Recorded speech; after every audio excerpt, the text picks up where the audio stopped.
following your content. I see like you're very big in encouraging people. Oh, we're recording now, by the way. I'm sorry about that. I should have said that before. But I see that you're really big on like just encouraging people to conceal carry, be responsible, and all that good stuff, right? Yeah, I definitely try to. Yeah. What inspired you? What inspired you to be that way? Well, I mean, first and foremost, I think everyone should be their own security. So, the best way to do that is to have a gun and learn how to use it, in my opinion. Yeah. You know what? It's crazy, man, because I know a lot of people. Well, seen a lot of people. Let me rephrase that. I've seen a lot of people who purchase firearms, brand new to the whole firearm world, and have no clue. Just like when anybody starts, right? Like myself. The challenge that I see though is that a lot of times some of these people don't take the initiative to get the training, the education and stuff like that. And I've heard some stories. I'm like, Jesus Christ, man. I'm glad I didn't go that route, and it's tough. I mean, I can't blame them because like as a new gun owner, I mean, you mentioned you grew up around guns, somebody like myself, I really didn't, I grew up around them, but not in the right places. Yeah, right. It's different. It's different when you grow up in it. And that's got to learn that stuff for sure. Yeah. I feel like it is because I got kids myself, man. So like when my kids, they're growing up around it. I got a boy and a girl, twins. They see it. It's not hidden from them. I don't try to hide them from them, which made me really appreciate the comment you said on the video I was asking, man. As a matter of fact, I want to dive just straight into that itself, right? Mm-hmm. You growing up in a household where all your family are own firearms, like in your immediate household? Yeah. Yep. Okay, Everyone's owned it.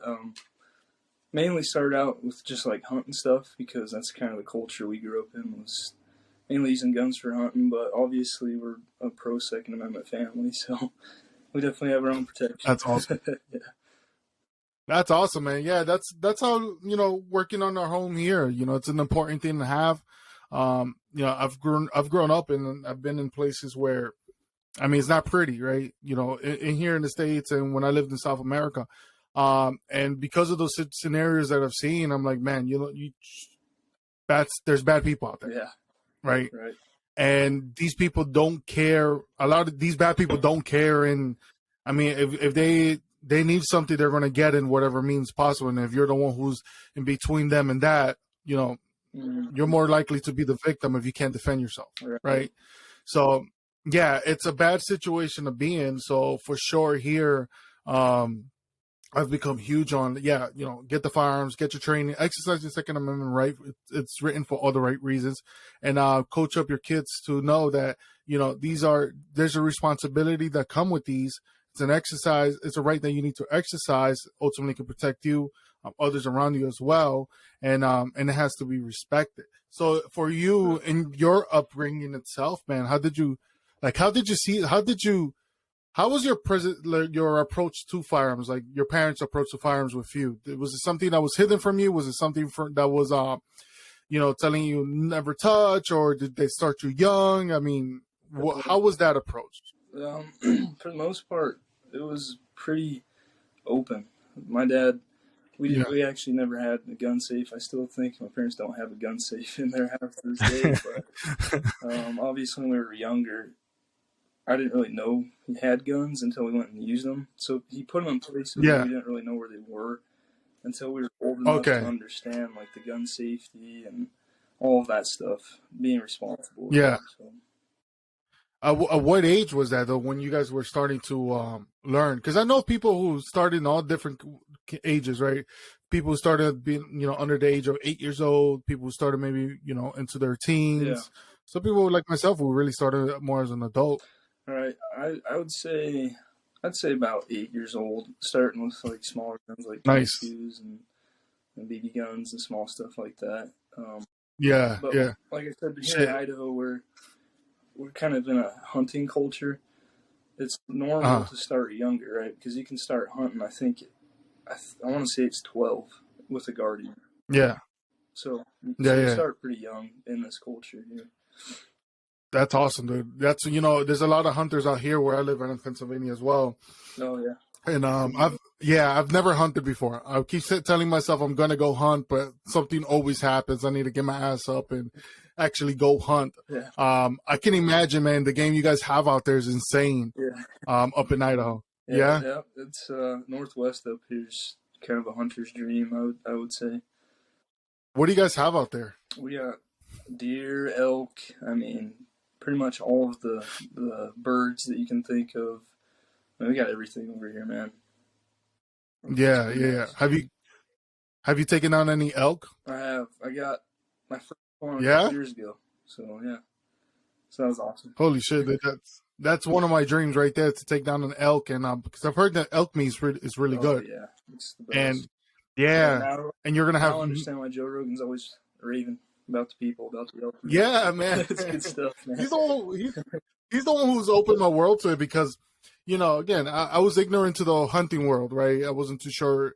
I know deer for sure, and, stuff like ducks or you go fishing and stuff, right? I wasn't like I did not know people really went out there and just hunt down bison and elk and all these other bear and all that stuff, right?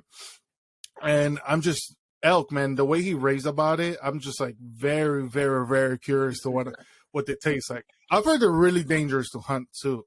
You know, I don't know if that's really the case with them, but I mean, those motherfuckers are huge. I mean, it's definitely good meat. That's the whole purpose. It's rich protein stuff. But yeah, like my family, we used to live off the land. Not my generation, but like my great grandpa and all that. They used to just live off hunting and fishing and stuff. So that's kind of the culture that's trickled down to us. So Yeah, that's awesome, dude. Yeah, man. I tell you what, man. The first day I go out and hunt, like I have it pictured in my head, and I know it's not gonna play out like that. Like it definitely won't, right? But I'm like, sometimes you hype up things more than you need to. At least I do. Oh, yeah. I can imagine getting my first buck, bringing it to the table, just dropping it on the table, looking at my family. It's like dinner served. It's corny, dude. That's what it's all about. Providing and stuff. I mean, dude, it is a good feeling to bring an animal home. So yeah. A lot of hard work, and once you get that reward, Yeah. it's a good feeling. You have to come out here, dude. I would love to, man. I would love to. You know what sucks about here? It's funny because I moved out here and I told myself I'm gonna hunt, right? So I went to the gun store like a bobo and didn't do my research on what I could utilize. I figured, you got a rifle, you can use a rifle to hunt. I don't know if over there you can, but over here you can't hunt with semi-autos. So like if you own a AR-10, you're not allowed to hunt out here with those. Is it the same way over there? I actually don't know. It probably depends on the animal. Like birds, I know for sure for birds you can use semi-auto shotguns, and for like coyotes you can use ARs and stuff. I'm not sure about the big game though. Yeah, because we usually just use bolt guns. Oh. Yeah, so here I don't think for coyotes you can use. I think for coyotes it can't be semis. I might be wrong there, but I know for anything else, for like deer, elk, and all this stuff, you can't use a semi-auto. So I'm here getting ready, telling myself I'm gonna go get licensed. I'm gonna go get educated, find myself a group of people and everything, and then find out. Actually, matter of fact, it's right behind me. This big one over here. I'm like, let's go. This guy right here. I'm like, let's go. We're gonna go and drop something. And like, you can't hunt with that. I'm like, Yeah, it was so disappointing. There's a lot to it. I mean, I'm pretty new to it, honestly, and because I just got my license a few years ago. I've been with my family and stuff, but there's a lot to know and all that stuff. And I feel like it's just kind of one of those things that you're always learning, anyways, just like anything else. But yeah, of course. Have you had a hunt that was like a memorable one that you're like, man, that was thus far this is like the best experience I've ever had, or have they all been just average? Just like, all right, I got my animal, let's go. Well, I feel like with all of them, you get something out of it. But I mean, I would say the second deer I got was probably my favorite experience. Yeah, what was that? What about it was it that just really stuck out? Well, we lost him here for a little bit, and I'm gonna message him to get back on, which is totally fine.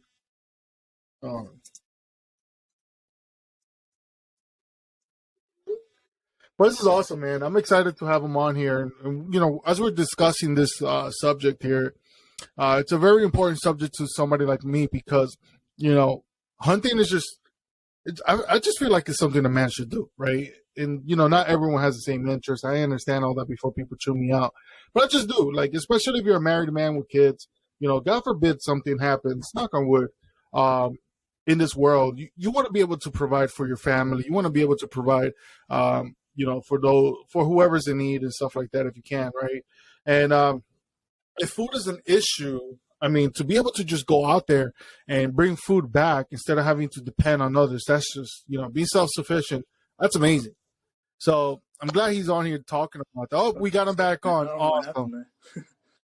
It could be the Wi-Fi, man. No, totally fine, man. I was just talking about it, actually, about what we were just talking about now on here, and pretty much describing, man, like, part of the things, before we go dive into what you were just mentioning about your hunt, is like, I feel like hunting is something men should know, especially if you're like a married man with kids. And the reason why is because we can all agree the world is a little wacky out there, right? We've covered a lot of things out there, what's going on, say the least. And I'm like, what happens in a day where you can't get food? A lot of people are going to be relying on other people. And that's a danger. You don't want to be there, right? You want to be in a place where you're able to bring that food to your table and feed your family. And if there's others around you, you're able to help out wherever you can, contribute how much ever you can, because you made yourself self-sufficient, or if I'm using the word right, and being able to gather your own food without having to be dependent on government or others, and ultimately possibly even starving because you couldn't get your own food. Yeah. Yeah. So you yourself starting at such a young age, man, that's incredible. I love it. Yeah. Well, I mean, that's just kind of like I said, it's kind of like the culture. It's just normal. But Yeah. like you were saying, with being self-sufficient, I think hunting is kind of just one of like the basic survival skills. Because when society's running all good and everything, it's not that big of a deal, right? But if something happens, then you realize, oh, there's a lot of basic skills that you need to know that could help you survive through some stuff. Oh yeah, dude, it's crazy how that works because, I feel like here in the United States, we've gone so comfortable with everything that's available to us, right? Yeah. You want food, you go to the supermarket. Water, get the faucet. If don't suggest drinking the water, but if you have a filter, you got water right there. You could take a shower with warm water. Like all these things that are there, right? And it's just normal to us, but it's just not the way the world, most of the world works, right? I lived in Ecuador for a few years when I was a kid. Man, we took cold showers, man. Oh, wow. I'm talking about cold showers, dude. That was not, I am spoiled. You cannot put me in a cold shower. I was staying at this place. It was like, we had people who would take care of our home. She was like a baby. So it was like a housemaid kind of deal, right? In Ecuador, it was like very normal to have that. And I used to go stay with her. My mom would let me go stay over there. Her, because I was friends with her son and all this stuff. And the way they lived wasn't the way we lived. They didn't have windows. We used to have nets around the bed. Oh, wow. If you had to take a shit, yeah, man. If you had to take a shit at 2 a.m, you have to go outside the house, and there's like a porta potty looking made out of like stones and shit like that. And you're taking one time, man, I was taking a crap in there, dude, and I'll never forget that day, man. There was a hole. It was a massive hole in there, and as I'm doing my duty now, I'm like 9 years old. I look up, and there's like a big worm in there, huge, man. A worm? Oh, I don't. It's probably a worm, man. It was huge. And I'm thinking about it, I'm like, I don't think I wiped that night, man. It might be too much information for a podcast, but I don't think I did, man. I feel like I just got up and ran. But stuff like that, man, when you have to take a shower, you used to take a shower outside. You have like like towels covering you. If you want water, you go out to the well, you throw a bucket on there, bring the water back up, take it, boil it, And I take that into heavy consideration many, many times now because I'm like, we have it so good here. We take it for granted. We forget. Like, I was thinking about electricity, right? Look, I got a little lamp on right now. Once I get out there, my AC is already kicking. I'm going to chill, hang out with the wife and all that good stuff, right? You're over there. We get to be on the technology and do our thing. but we don't really think about things like, yo, something has to make electricity work. Okay. And if that something goes down and we don't have electricity, then are we going to be okay? Yeah, man. you get what I'm saying? If our power grid just goes down tomorrow, it'll be a shit show. I mean, an easy example of that. So my girlfriend's actually from California, and so yeah, it's kind of been interesting getting both sides. I grew up in Idaho, she grew up in California, kind of polar opposites. But yeah, California gets those power outages quite often, and sometimes on purpose they'll shut those things down to conserve energy and whatnot. Yeah, and people get screwed over big time because, I mean, everyday life, you don't expect that stuff, You go to work, you come home, you got electricity, food. The food in your fridge is fine. Your microwave works, all that stuff. Power goes out, you don't have anything. So, pretty crazy. It's like, what do you do then? Yeah, it's crazy, dude. I got twins, like I mentioned. Right? I got a boy and a girl. And I grew up in Florida. I grew up in Miami for a big portion of my life. And we of course get hurricanes out there. And when a hurricane hits, if you get it pretty bad, you're going to be without power for a couple of days, even weeks, right? So back in, I forget what year it was, when, I don't know if you remember Hurricane Katrina that went through Florida and then really did some damage over there in New Orleans. And then we had Hurricane Wilma that came right after that one. I mean, we were just out of power for days. I didn't go to school, none of that.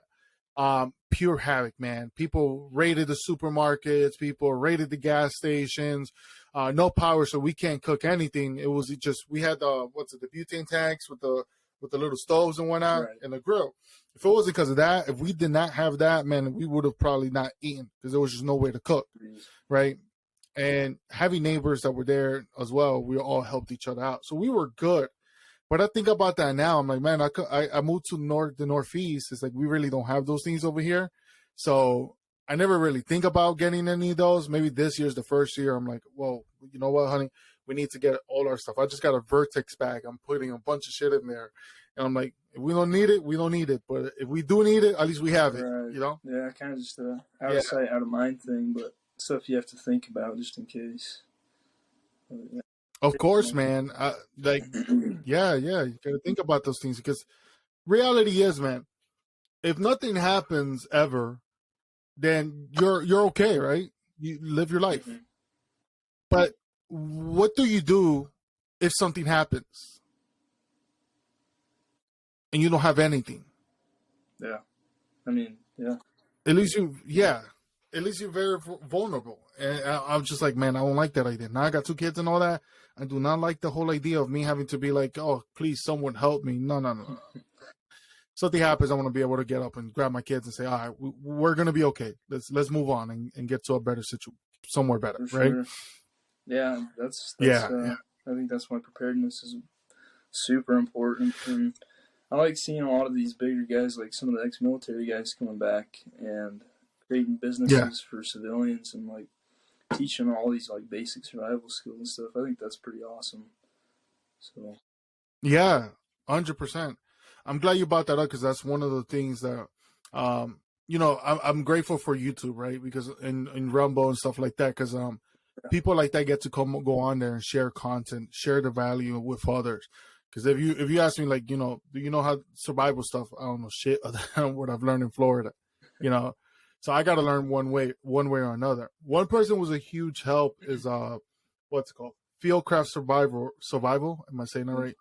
Fieldcraft Survival is a group that I've been watching a lot, and I feel like they've given a lot of value. Matter of fact, I want to get one of their packs that you put on the visors in your car with the first aid kit. And I'm like, yo, these guys are awesome, man. Yeah, definitely. I would say my favorite guys. They know their stuff. They do a lot for people too, and I mean, since all those shootings and things have happened, they've been out there actively training cops, and sometimes for free, man. Like, top notch. Yeah, SOG guys teaching cops for free. So I kind of respect that. I really respect that, man. That's awesome.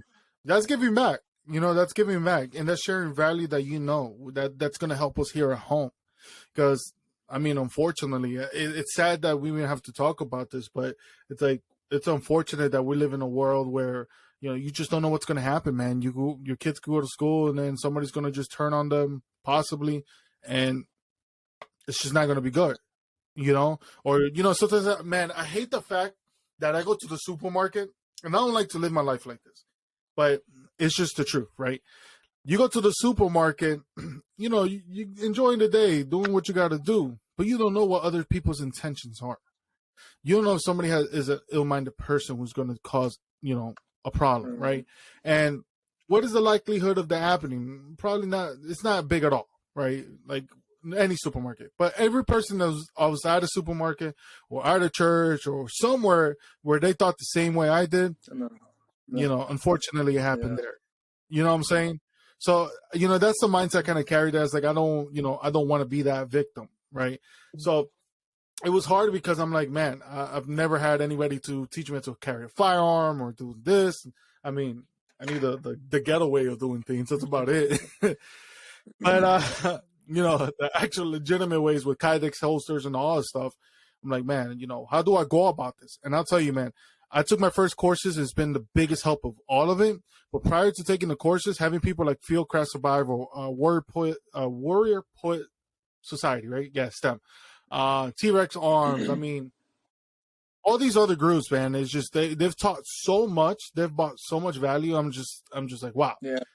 This I love because here, yeah. Yeah, that's really great. I think like the 2A community and Santa for the 2A is just like, it boomed because of guys like that. They're just putting that influence out. That's crazy. It's not even just like voting traditional political ways. It's more just like an influence on society. It's really changed things. It's pretty cool.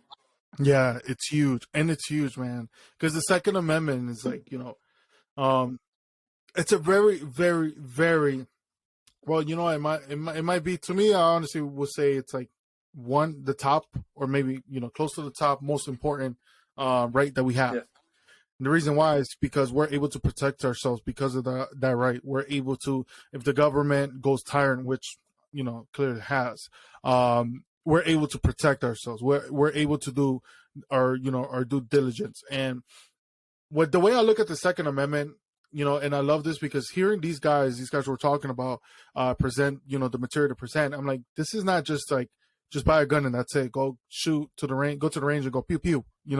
It's a responsibility, right? It really is. You wanna grow as much. I was gonna say grain. I don't know why. You want to grow as much as you can. You want to keep getting educated, and then you want to share those with other gun owners as well. Because civilian, look, I'm a civilian. I've never been in the military. I imagine you've never been in the military, right? Yeah, no. Okay, so we've never been in the military. My co-host neither. Some of the people we bring on neither, and they're all gun owners and stuff like that, and we don't have that real world experience that people in the military would have, right? And when somebody in the military comes out and they share those things that they know, pour it over to civilians, I'm like, that's huge, man, because we're not out there looking for problems. We're not out there expecting problems, but we need to be responsible. We need to have the training. We need to be educated. We need to know the tactics, because if this is something that we have as a right, then we should get that. We should get that training. We should get all that information. So God forbid, in the moment that we ever need it, we know it, right? 100%. It's a huge stuff. So yeah, and that's why I love like the content you post. Just having that knowledge and having those skills, that's huge, because I think for a long time, the military has won up civilians for a long time with technology and weapons and knowledge. Of course. Obviously, experience. We don't have experience here on the homeland with that kind of stuff for the most part, but so yeah, it's kind of good. We kind of need to get caught up here. So it seems like, man, you know what? Ever since that Bruin decision that was made, that was huge. That was monumental right there. Because that's like, states like New York. I lived in New York City for a couple of years. Man, the process there is terrible. I work in New Jersey. Where I live in PA, it's like on the border of New Jersey. You've probably heard how New Jersey is with their gun laws. I mean, it's also terrible. Yeah, man. Pennsylvania, New Jersey, and New York, and all these other places. Well, let me rephrase that. Pennsylvania and the surrounding states, I think, except for West Virginia, it's like night and day. It really is. You know, in Pennsylvania, it's just the standard. Go to the shop, pass a background check, make sure I don't have nothing crazy, or really nothing at all, right? And then you pay for the firearm and you can walk away with the firearm. New Jersey, I have my brother-in-law who went to go through the process. Man, you have to put the references. You have to wait a long time. I believe you have to take a course. I'm not sure on that one. But the list for that to happen. The permits there for owning guns and stuff. Well, since the Bruin decision, everywhere has the permits now. Like you talk about the concealed carry permit? Just the gun permit. Oh, just the gun permit. I think, yeah, actually, you know what? I think, yes, they do. In New York, definitely for sure in New York. Matter of fact, I think for New Jersey, from what I understood, my brother-in-law was telling me, when you buy a firearm, you have to get a permit for a particular amount. And if you want to get more than that, you have to get another one. Like there's some wacky rules like that. So you can't just you can't just like, here, if I want to, but like, give me that one, give me this one. I want that one over there too. You know? Over there is not the same way, man. That's good. You know? Yeah. You guys are not constitutional carry over there in Idaho, right? We do. So yeah, I don't even have a permit, but I carry every day everywhere I go. So yeah, that's cool. Do you guys open carry a lot over there or conceal? There's a few that open carry. I don't like open carry. I don't like people knowing I have a gun on me. Just I like using my signature, and obviously if you're the guy with the gun and someone else has a gun, you're probably going to be their first target. So that's just the way I see it. That's what I'm saying. Though, let me tell you, man, I've been around people long enough to know, and this is why I don't like to open carry. Like if I open carry, maybe I'm out in like the woods or something like that. But if I'm in like where I live out or in a city area, I'm definitely not open carry. Yeah. No way. There's no way you're gonna catch me open carry. Because I think about it, I'm like, I've been in the other side shoes, right? And if I see somebody or if somebody I knew saw somebody opening and they're not paying attention, it's gonna get snatched. Yeah. I actually just being 100%. Saw this, but Colin Noir just posted a video recently about that. Some guy was at a gas station, open carrying, and the guy came up behind him, ripped it right off him, dude, and took his gun and ran off with it. That's what I'm saying. It's crazy because, like, you know, bro, that's crazy because, like, dude. So I have a holster that goes on the belt, right, and that holster, if I was to open carry, I would need something like that. It has like a retention that comes up. So if you try to pull it, you can't really pull it out unless you're knowledgeable of it and you put your finger on it and then pull it out because there's a little piece on there. But other open carry, like I have another holster that's for open carry that I thought it was, this is when I first started, so I got the wrong holster. And I was playing with it one time and I'm like, dude, it's like, all you got to do is just jank it out. That's it. If I'm literally just busy doing something with my arms out, not paying attention, somebody walks up behind me, they got my firearm, no problem, no fight whatsoever. Yeah, like legit no fight. So I'm huge, man. I got a little bit of a gut, man. Well, I got a pretty big gut, but you know what? Appendix carry works for big boys too. I'll tell y'all right now, if y'all listening, don't doubt yourselves. It does work. It works for me. Nobody knows what I have, and I like it that way. I prefer it that way. Everybody don't look carrying. Everyone can carry. Yeah. It boggles my mind how, like, you got to divide, obviously, when it comes to the gun community, right? Well, not the community, when it comes to the 2A. You got the people who believe the 2A should be just removed, and then you got the people who, like us, are like, no, we should be able to exercise our rights and carry a firearm.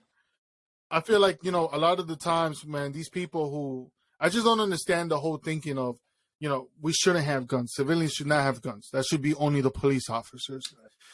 Maybe because I've seen the ugly side of stuff, but even the people I know that have been on that ugly side and they don't like guns because they've been on that ugly side, I'm like, well, wouldn't you want to protect yourself from the very same people that have caused harm to you or those you know?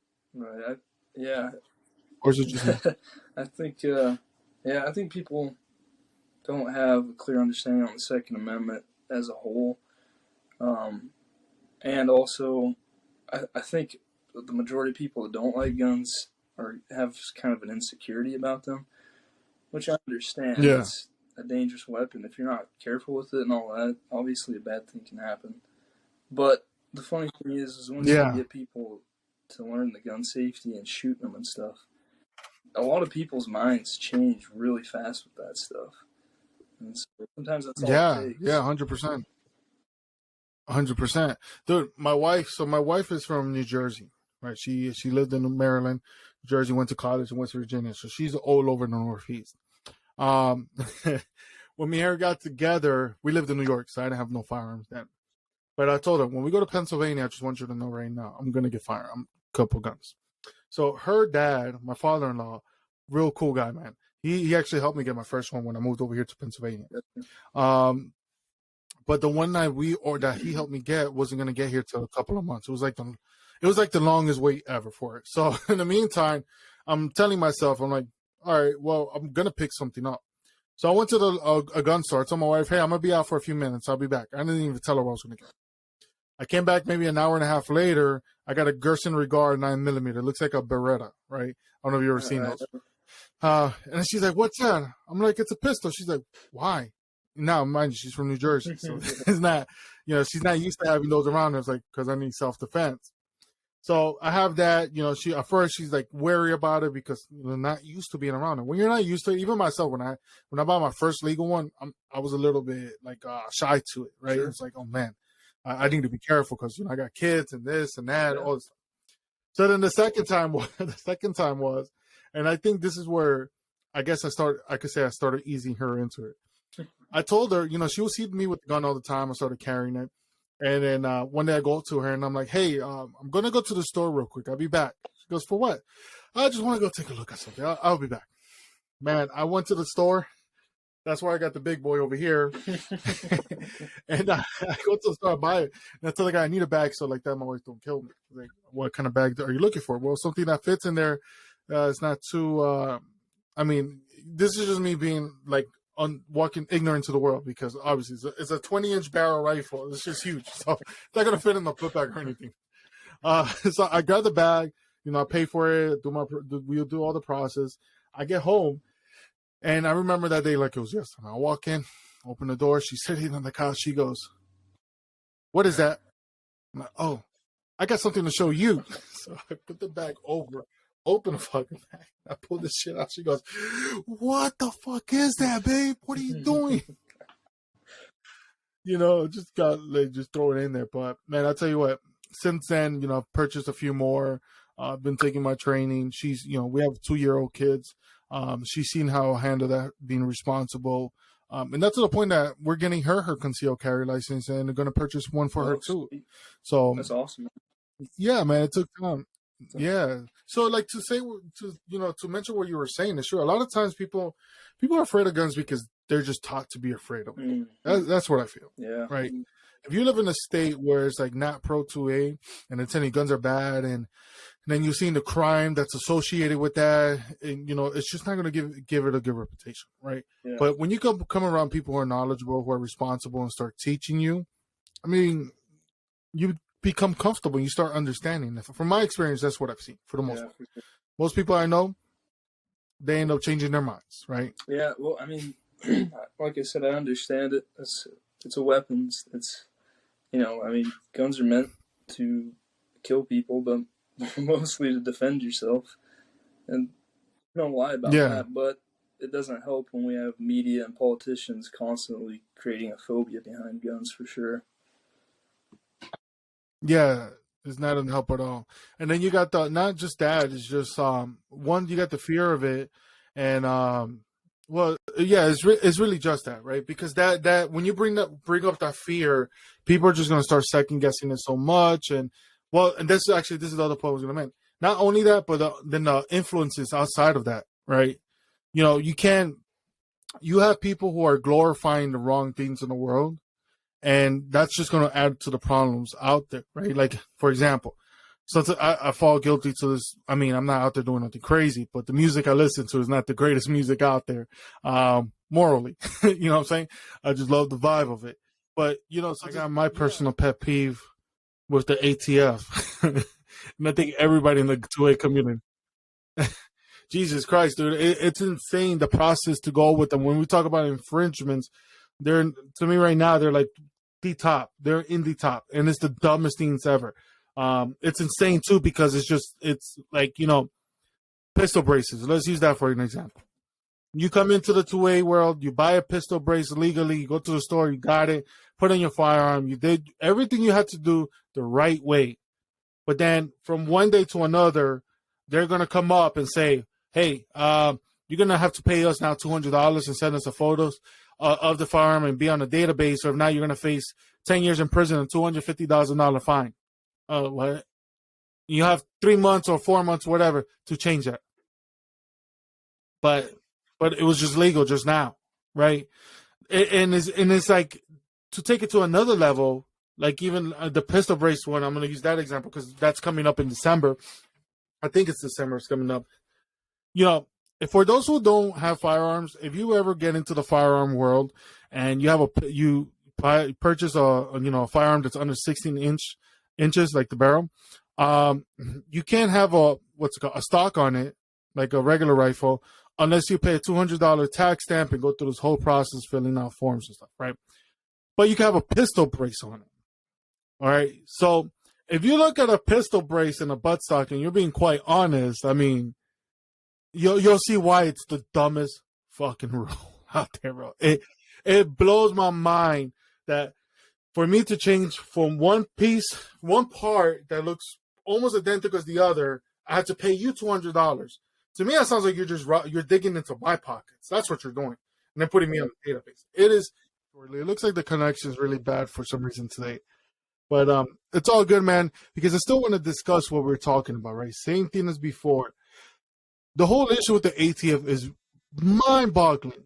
I mean, how can you just change rules from one day to another, and then want to sit there and penalize people who are following the law, people who are doing their due diligence on these things are already infringements onto our constitutional rights? It's just a mind-boggling scenario there, right? I mean, so there was these triggers. If you guys don't know, they're called rare breed triggers. I wanted one of those. Really cool trigger. It can shoot really fast, but it's not a full automatic weapon.